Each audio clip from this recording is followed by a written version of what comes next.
Bismillahirrahmanirrahim. En el nombre de Dios, el misericordioso, el compasivo. Assalamu alaikum wa rahmatullahi wa barakatuh. La bendición y la paz de Dios sean con todos ustedes. En esta ocasión quiero compartirles una breve reflexión después de este bendito mes de Ramadán respecto a parte de los fundamentos de nuestro camino. Todo detalle que se puede llegar a conocer, todo campo de estudio tiene que organizarse partiendo de sus principios primeros. De otra manera, no hay forma de poder dominar un conocimiento útil, un conocimiento correcto de aquello que se quiere estudiar. Esto es así en cualquier área del conocimiento. Todo tiene que partir por un inicio. En nuestro camino, ¿por dónde partimos nosotros? Partimos por la unidad de Dios. La unidad de Dios. Esa unidad insondable y maravillosa, pero que a su vez está allí para ser, en cierto modo y en cierto grado, capturada a través de un proceso de la vida, a través de un proceso de la mente, a través de un proceso de la acción. Entonces, ¿cómo se dice esto en árabe? La ilaha illallah. No hay más que un único Dios. No hay más Dios que Allah, un único Dios que se ha revelado a sí mismo con el nombre de Allah en su última revelación en árabe. Parémonos un poco entonces a conocer algo más de la ilaha illallah. ¿En qué se diferencia de otras declaraciones del monoteísmo? Esto es lo que se llama monoteísmo, la creencia en un solo Dios. ¿Y qué cosas puede tener en común? Bismillah. Decir que existe un único Dios es, para empezar, haber dado un paso adelante frente al agnosticismo y frente al ateísmo, ¿no es cierto? El ateísmo es la negación de que exista Dios, el agnosticismo es la suspensión de todo juicio respecto a si existe o no existe. El agnóstico es como un ateo, solo que no se atreve a afirmarlo, dice simplemente no sé si exista o no exista y vivo tranquilo, cómodo y bien, no puedo avanzar más allá, simplemente no sé. Pues bien, eh, el ateo profiere una declaración que no es capaz de comprobar, porque el ateo por definición es materialista y el materialismo solamente reconoce como fuentes de conocimiento la ciencia o la experiencia comprobable, ¿no es cierto? Pero ninguna ciencia puede hablarte sobre las realidades metafísicas, porque el campo de objeto de toda ciencia es la realidad tangible o la realidad eidética en el sentido, por ejemplo, de las matemáticas o de la lógica, ¿no? Pero no hay ningún telescopio que pueda construirse ni ahora ni nunca por su propia naturaleza que te pueda mostrar allí está o no está Dios, porque por su naturaleza el ser divino escapa al tiempo y el espacio, escapa a toda propiedad de la realidad conocible y tangible o aprehendible a través de instrumentos. Entonces, la ciencia tiene un campo de investigación determinada y una realidad completamente diferente, cualitativamente diferente a todo lo que es aprehendible por la ciencia, es la realidad divina. Por tanto, cuando el ateo dice no existe Dios, está profiriendo una declaración que no tiene base científica. No existe ninguna ciencia de la metafísica, no existe ninguna ciencia de la realidad divina en el sentido en que él está entendiendo la palabra ciencia, que es como se entiende hoy en día, digamos. No es física, no es química, no es matemática. Cuando un ateo dice no existe Dios, está profiriendo una fe, la fe en una cosa que él no puede probar con la ciencia, que él no puede probar con sus propios supuestos fundamentos de conocimiento. El agnóstico, si es un agnóstico que tiene todavía una sinceridad, es alguien que está buscando, puede todavía pasar del estadio del agnosticismo al estadio del conocimiento. El agnóstico no sabe si hay o no hay. En el estadio del conocimiento respecto a la unidad divina, uno ya ha quedado alumbrado por la existencia de Dios. Este no es un vídeo para hablar de las pruebas de la existencia de Dios. Es muy fácil encontrarlo y probablemente haga yo un par de vídeos en algún momento al respecto. En realidad es la fitra, lo que decimos nosotros, el estado, la marca de la naturaleza humana íntima, interna, de esa naturaleza metafísica humana, que se nos enseña en la revelación del Islam como en múltiples otras revelaciones previas. Es una marca metafísica de nuestra realidad superior interna, el que nosotros añoramos a la divinidad, el que nosotros incluso en este mundo tridimensional, pasajero, en donde nadie puede verle directamente, ¿no? Aún así, nosotros como que le presentimos, como que le buscamos, como que tenemos un convencimiento natural. Se precisa algo no natural para cortar esa relación. Se precisa algo no natural para separarnos de esa intuición básica. Una intuición básica que empieza por la, por ejemplo, ponerse a reparar sobre que yo no puedo ser solo materia o solo eh, ecuaciones, porque no existe ninguna ecuación que pueda explicar el amor. Y no porque sea muy difícil, o no existe ninguna ecuación o ninguna matriz de conocimiento neurológico que pueda explicar la mente, y no porque sea muy difícil. A ver, todavía hay intentos de científicos neurológicos que tratan de reducir toda la mente a la neurología. Sin embargo, existen casos patentes por los cuales dentro del propio campo de los estudios de la disciplina de la mente, se dice que eso es un intento vacío, eso es un intento que solo parte de querer cerrar su campo de estudio a solo ciertos hechos y no tomar en cuenta otros fundamentales. Las experiencias fuera del cuerpo son experiencias conocidas a lo largo de toda la historia.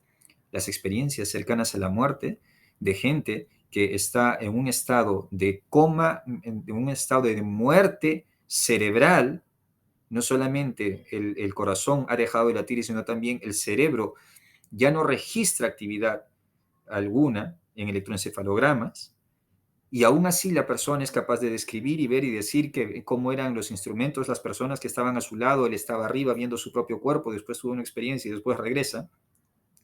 Y otras múltiples experiencias de naturaleza eh, de este tipo, digamos, muestran que el ser humano tiene algo en su conciencia que no es reducible a específicamente un cerebro funcionando, ¿no?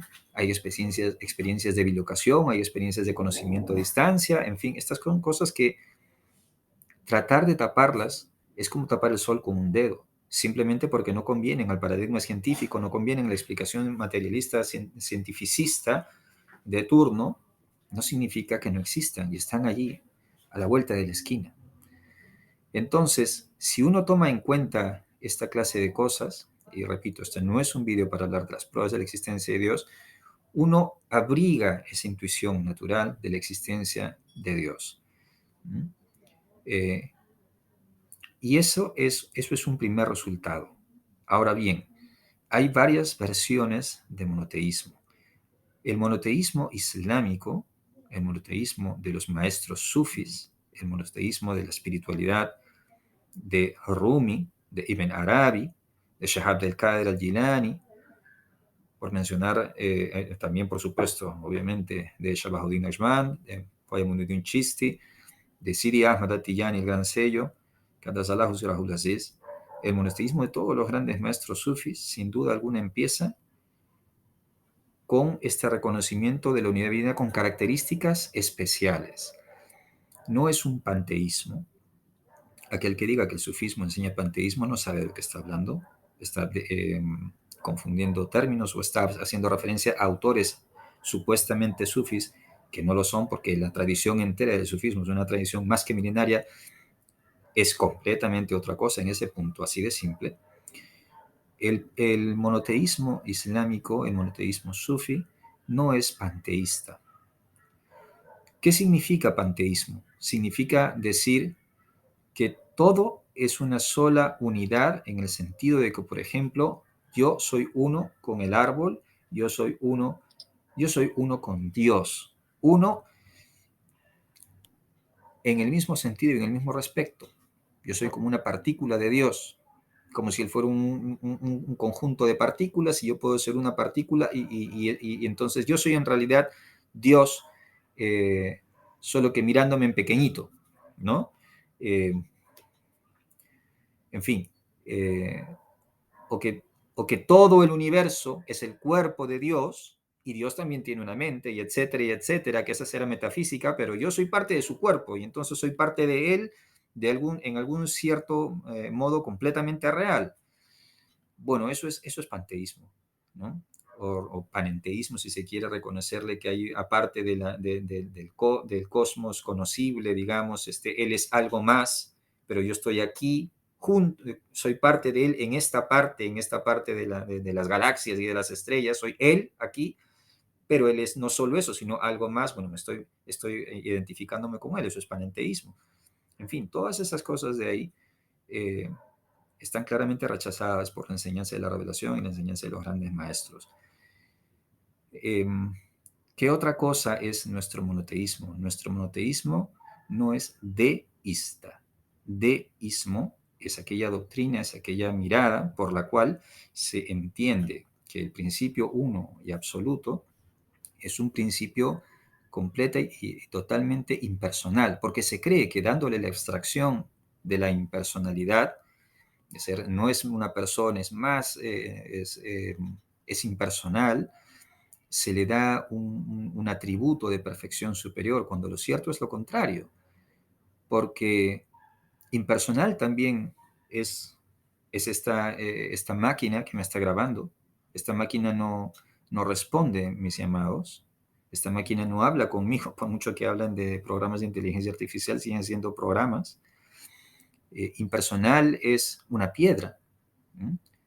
Impersonal, sin embargo, cualquier pequeño animal y cualquier ser humano tiene conocimiento, tiene capacidad de comunicarse, de ver, de oír, de hablar, de relacionarse, de expresarse. Esos son atributos de perfección, sin duda alguna, que estaríamos negando el principio uno y absoluto si es que hablamos del deísmo. Por tanto, no somos deístas, somos teístas. El teísta es aquel que reconoce que Dios es una existencia absoluta, es el ser absoluto, capaz de conocer, de hablar, capaz de ser escuchado y por tanto capaz de responder.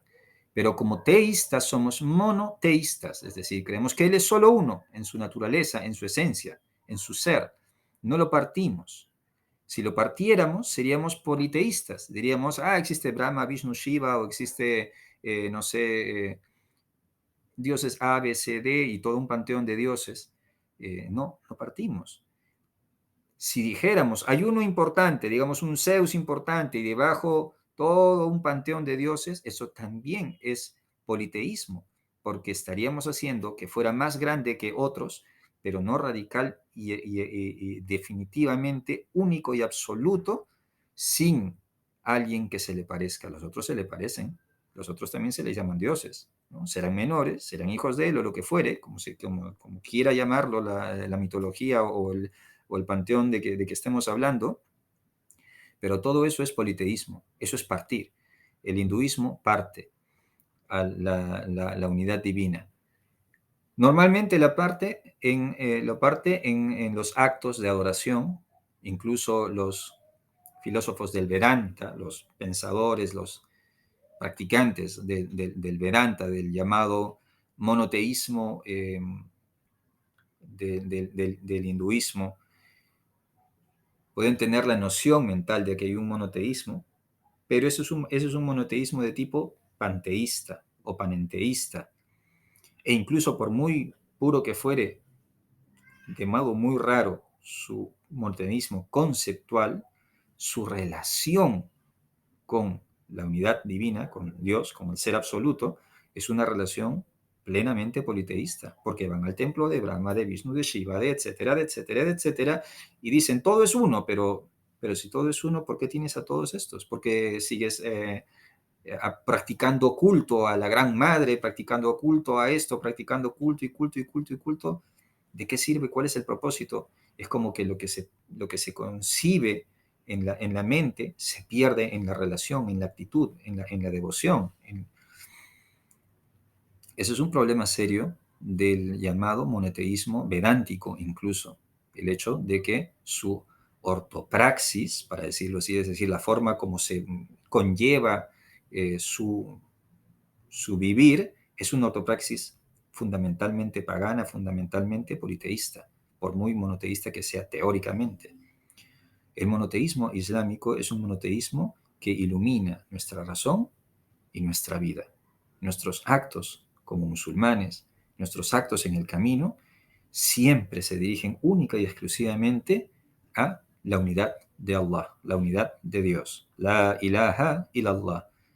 Por tanto, nos diferenciamos también de una suerte de monoteísmo entre que monoteísmo y triteísmo, que es la Trinidad, ¿no es cierto? Una sola esencia divina, tres personas divinas, que las tres personas son diferentes entre sí, pero todos tienen la misma sustancia, la misma esencia divina. Bueno, a ver, un problema práctico que se genera con esto es que cuando yo digo, Dios mío, ayúdame, si soy un cristiano trinitarista, en rigor estoy cometiendo un error. El error que estoy cometiendo es estar dirigiéndome a una entidad singular, porque la esencia, dice el dogma trinitario, es una, pero las personas son tres. Y quienes se relacionan son las personas. Persona significa la capacidad de relacionarse, la capacidad de dirigirse, de conocer, de organizar. Quienes atienden la súplica son las personas. Yo tendría que decir, oh Santísima Trinidad, y cada vez que diga, oh Dios mío, ay, perdón, no, quise decir Santísima Trinidad, oh Dios mío es una persona. Contradice la intuición básica de la unidad divina. El Islam, como el judaísmo, enseñan un monoteísmo estricto. Solamente hay un Dios. El asunto que nos separa con el judaísmo es otro, no es el monoteísmo, es los mensajes que uno acepta provenientes de Dios, que eso será materia de otro vídeo. Este es entonces uno de los fundamentos, el fundamento básico, la ilaha illallah, solo existe un único Dios, que se ha revelado a sí mismo con diversos nombres a lo largo de las revelaciones en diversos pueblos, con diversos profetas, y la última revelación que envió con el Sagrado Corán a través del profeta Muhammad, la pasea con él se llama a sí mismo Allah. Allah, y por tanto le conocemos así, aunque sabemos que sus nombres revelados pueden haber sido otros antes y que en realidad nadie puede poner límite a los nombres de Allah. Allah tiene nombres infinitos, pero le designamos por su querencia propia y nuestra querencia de agradarle, de complacerle a través de su último mensaje como Allah, glorificado y exaltado sea.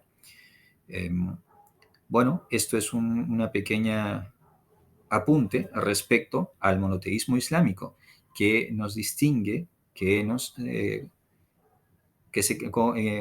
qué nos diferenciamos respecto a otras formas de entender y cuál es el punto por el que nosotros debemos empezar. Dicho esto, el monoteísmo islámico no es solamente un monoteísmo que sea un teísmo, sino que tienes que responder a ello. Porque, a ver, también el demonio sabe que existe Dios, pero no lo hace un siervo de Dios.